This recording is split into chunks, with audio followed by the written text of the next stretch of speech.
Ecclésiaste, chapitre 1.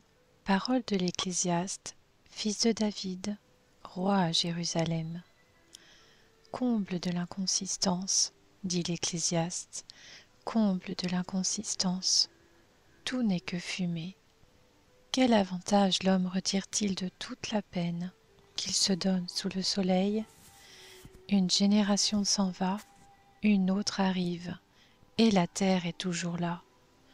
Le soleil se lève, le soleil se couche, il soupire après l'endroit d'où il se lève de nouveau.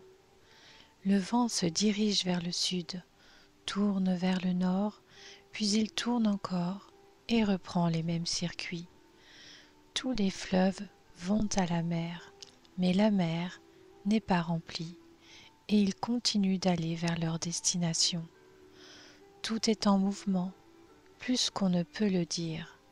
L'œil ne sera jamais rassasié de voir, et l'oreille ne sera jamais remplie, au point de ne plus pouvoir écouter.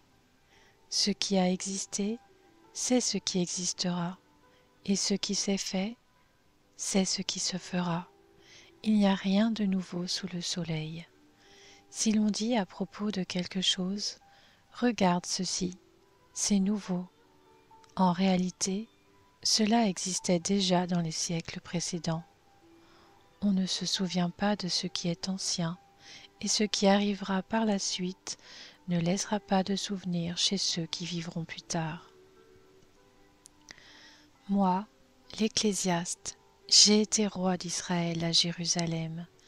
J'ai appliqué mon cœur à rechercher et à explorer par la sagesse tout ce qui se fait sous le ciel. C'est une occupation pénible que Dieu réserve aux humains. J'ai vu tout ce qui se fait sous le soleil, et j'ai constaté que tout n'est que fumée, et revient à poursuivre le vent. Ce qui est courbé ne peut pas se redresser, et ce qui manque ne peut pas être compté. Je me suis dit, j'ai augmenté et développé la sagesse plus que tous ceux qui ont dominé avant moi sur Jérusalem, et mon cœur a vu beaucoup de sagesse et de connaissance. J'ai appliqué mon cœur à connaître la sagesse, mais aussi la folie et la stupidité.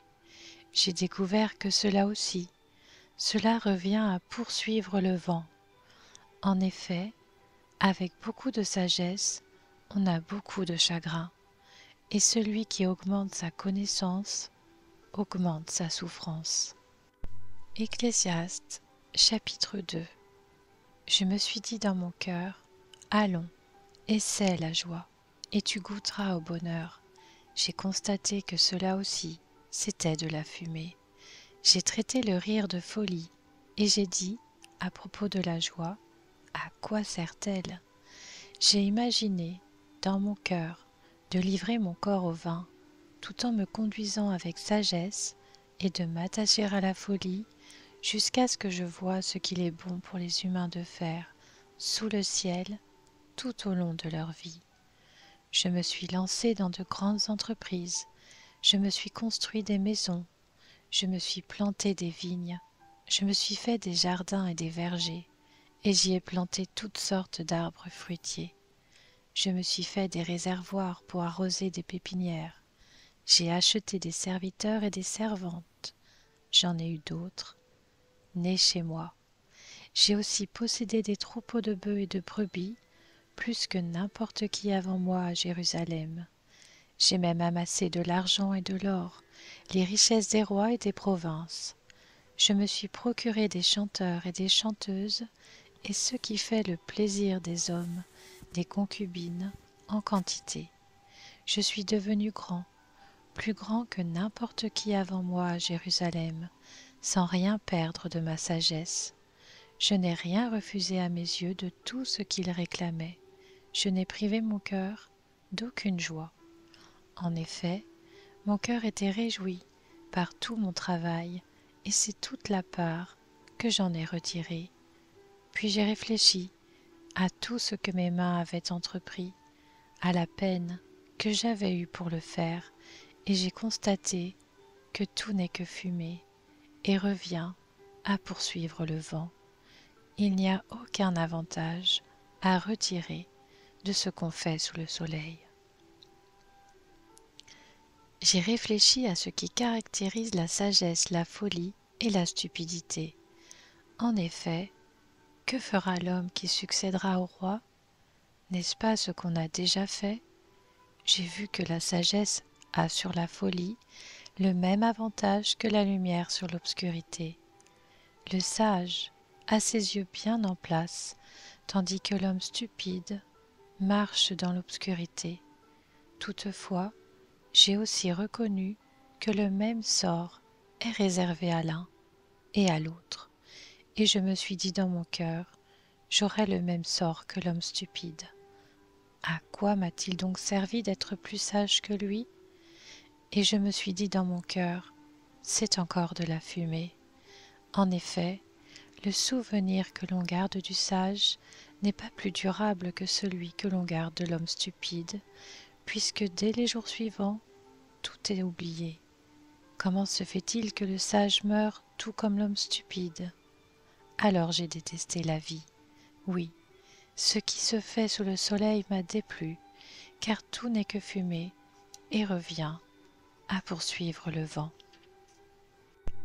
J'ai détesté tout le travail que j'ai accompli sous le soleil et dont je dois laisser la jouissance à l'homme qui me succédera, et qui sait s'il sera sage ou fou.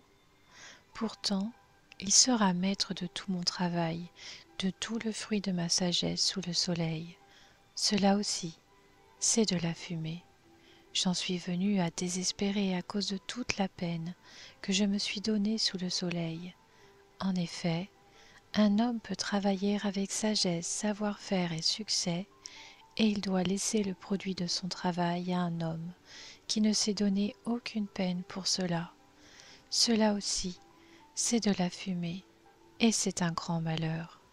Oui, que retire l'homme de tout son travail et des préoccupations de son cœur, alors qu'il se donne tant de peine pour cela sous le soleil? Ses journées ne sont toutes que souffrance, et son activité n'est que chagrin. Même la nuit, son cœur ne connaît pas le repos. Cela aussi, c'est de la fumée. Le seul bonheur pour l'homme consiste à manger, à boire et à se donner du plaisir dans son travail, mais cela aussi, je l'ai bien vu moi-même, dépend de Dieu. En effet, qui peut manger et jouir de quelque chose en dehors de moi? Oui, à l'homme qui lui est agréable, il donne la sagesse, la connaissance et la joie. Mais aux pécheurs, il réserve la tâche de récolter et d'amasser des biens afin de les donner à celui qui est agréable à Dieu. Cela aussi, c'est de la fumée, et cela revient à poursuivre le vent. Ecclésiaste, chapitre 3.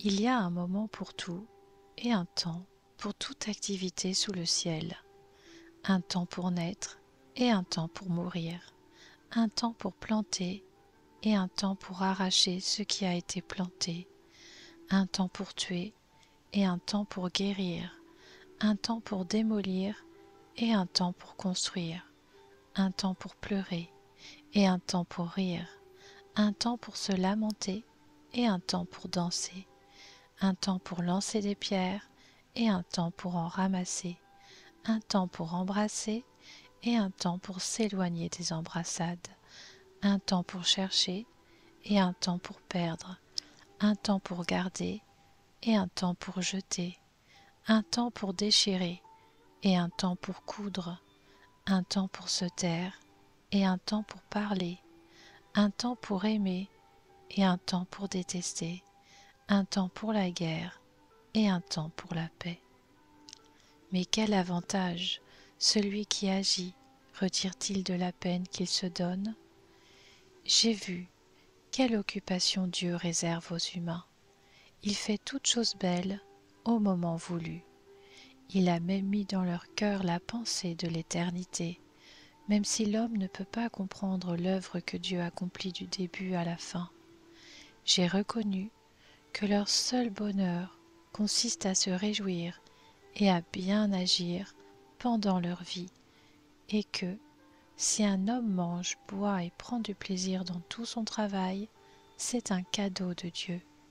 J'ai reconnu que tout ce que Dieu fait durera toujours, sans qu'on puisse ajouter ou enlever quoi que ce soit, et que Dieu agit de cette manière afin qu'on éprouve de la crainte devant lui.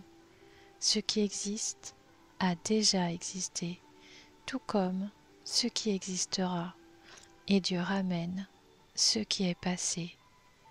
J'ai encore vu sous le soleil qu'à l'endroit désigné pour le jugement se trouvait la méchanceté, et qu'à l'endroit désigné pour la justice régnait la méchanceté. Je me suis dit dans mon cœur, le juste et le méchant, c'est Dieu qui les jugera, car il y a un temps pour toute activité et pour tout ce qui se fait. Je me suis dit dans mon cœur, à propos des humains, que Dieu les met à l'épreuve pour qu'ils voient par eux-mêmes qu'ils ne sont que des bêtes. En effet, le sort de l'homme et celui de la bête sont identiques, ils meurent tous les deux, ils ont tous un même souffle, et la supériorité de l'homme sur la bête est nulle, puisque tout n'est que fumée, tout va au même endroit, tout a été fait à partir de la poussière, et tout retourne à la poussière. Qui sait si le souffle des humains monte vers les hauteurs, et si le souffle de la bête descend dans la terre?